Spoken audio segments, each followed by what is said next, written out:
Eu sou Ana Beatriz e passei muitos anos da minha vida presa em perguntas. A primeira pergunta, a primeira grande pergunta, era porque eu nasci numa família que não me deu as condições para ser eu mesma. Agora vem a qualificação do que aconteceu nessa família. E ela vai dizer: minha mãe me rebaixava o tempo todo. E isso destruiu a minha autoestima. Veja, uma família que ela não deu as condições para ela ser ela mesma, rebaixava ela o tempo todo, e isso fez com que ela comprometesse quem era ela. Porque a baixa autoestima é um dos sentimentos que a gente tem no ciclo do eu fraco.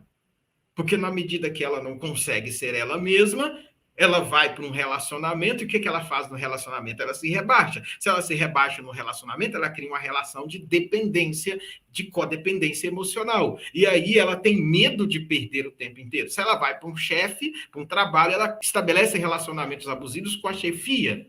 E aí tem medo de perder o trabalho, então se rebaixa o tempo inteiro, ou então pega tudo e fica sempre num cansaço emocional muito grande. Aí ela vai dizer: a minha mãe me rebaixava, eu desenvolvi um processo de baixa autoestima, e quando adulta, até para tomar água, eu tinha medo de estar desobedecendo alguém. Então veja como que o processo ele vai só subindo.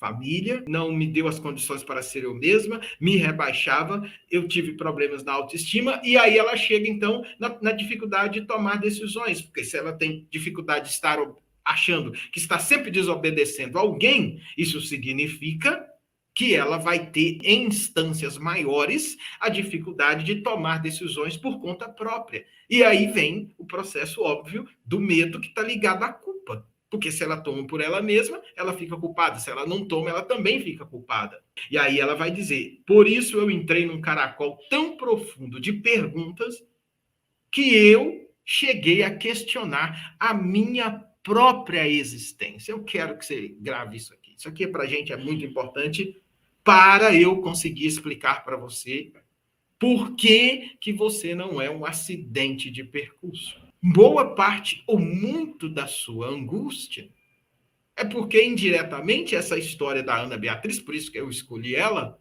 e agradeço já a Ana Beatriz de ter mandado para a gente. Então, veja, aí ela chega no momento em que ela, então, começa a entrar nesse caracol de perguntas, e aí a última pergunta, ou uma das últimas etapas dessas perguntas, é o questionamento da própria existência. Questionar por que eu estou aqui. Por que eu nasci? Se é tanto sofrimento, se é tanta dificuldade, se eu não consigo ficar em mim mesmo, não consigo o básico para eu poder viver, por quê? Por quê? É isso que eu quero que você entenda hoje.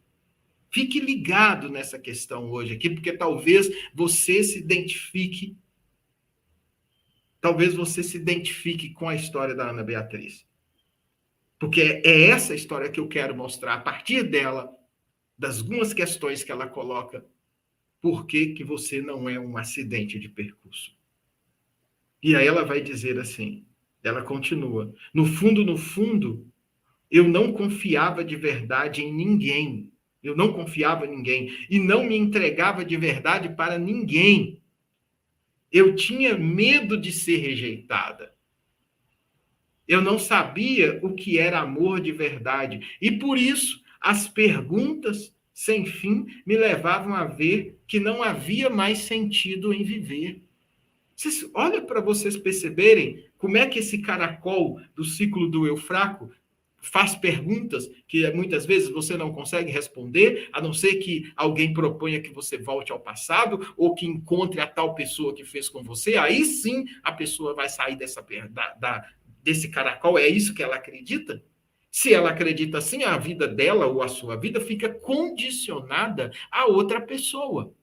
E a vida condicionada a outra pessoa te coloca de novo numa prisão ou do passado ou do próprio presente. Porque se a pessoa não mudar, você também não muda.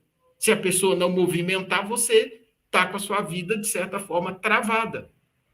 E é isso que a gente vai tentando desfazer, para você não depender da transição do outro, da mudança do outro, da fala do outro, para você movimentar a sua própria vida. E aí ela continua. Eu não sabia o que era amor de verdade, por isso as perguntas sem fim me levavam a ver que não havia sentido em minha vida. Para mim, eu não deveria ter nascido. Aí ela chega a essa conclusão. Eu achava que eu era um acidente de percurso.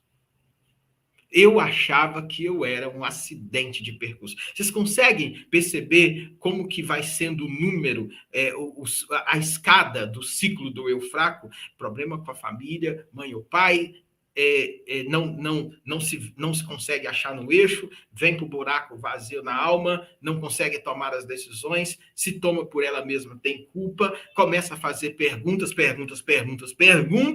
e aí a última das perguntas, ou a pergunta talvez mais doída, que causa maior angústia, é essa sensação de que você não deveria ter existido. E tudo porque está num único referencial, e no coração e na mente acredita que é só esse caminho que existe. Que uma dos sentidos profundos da angústia é não saber que existem outros caminhos para a gente. Aí ela vai dizer, eu achava que eu era um acidente de percurso. Só isso. Eu não conhecia, aí começa o processo. Preste atenção agora. Aí ela vai dizer, eu não conhecia o primeiro nascimento que você fala no método da travessia. Eu não conhecia. Aí ela diz, eu ouvia falar alguma coisa parecida com isso, mas como eu não aceitava ser cuidada, eu não aceitava ser amada, eu não conseguia experimentar. Isso aqui é muito importante. Esse ponto é muito importante. Ela diz, quando eu conheci o primeiro nascimento, sobre o primeiro nascimento do método travessia, eu já imaginava que eu já conhecia alguma coisa sobre isso. Mas como eu não aceitava ser cuidada, eu não aceitava ser amada, eu não conseguia experimentar de verdade. Gente, isso aqui é muito importante, muito sério para vocês. Porque muitas pessoas conhecem a concepção, a visão, ou um conteúdo parecido com essa ideia de que você foi amada e amado antes da sua própria existência. Mas isso não basta. Por isso é que é a diferencial do método travessia. Porque só conhecer, muitas pessoas conhecem só com a razão. Mas eles não abrem a porta interna para experimentar isso de verdade, porque e aqui tem uma questão que as pessoas me dizem e falam para mim, nossa, mas eu já conhecia isso porque eu conheço a fé cristã, então eu já conhecia. Então, o que você faz está muito ligado à questão religiosa. E aí eu explico, não, isso aqui é uma questão científica, mas conversa, de certa forma, com a espiritualidade de Jesus Cristo, não tem nenhum problema nisso. É por isso que muitas pessoas, mesmo sendo cristãs, elas não experimentam isso na profundidade. E não tem nada de errado. A questão é porque o trabalho do método travessia é um trabalho científico. E como um trabalho científico, a gente tem todo um processo que vai te carregando